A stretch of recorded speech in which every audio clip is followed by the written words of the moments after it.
But I remember a letter, one of the many letters he wrote to me in South Africa, where I had been complaining volubly, as usual, about the awfulness. I didn't like it. In memory, I love it. I would love to go back. Just as he once said that he would love, no, he never did, to go back to the long streets of Artois that he hated so deeply in the war. He said, I would have to go back. But he said, speaking of South Africa and the high veld where I spent so much of the time, all you say about the dryness, dustiness and smell of the Satan-licked land reminds me of my mother. She hated it as a land and was alarmed to see symptoms of my father growing to like it. But oddly enough, all that you say, even to its detriment, only increases the longing I have always felt to see it again.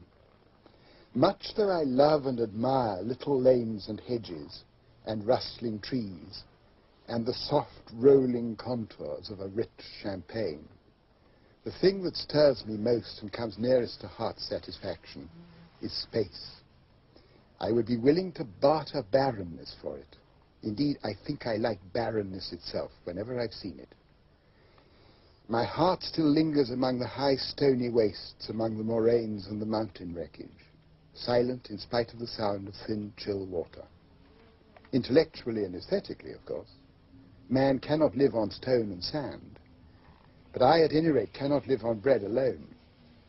And if there was not bare rock and pathless sand and the unharvested sea, I should grow to hate all green things as a fungoid growth. It is more passionate and exaggerated style. But I quote that because I think this is true.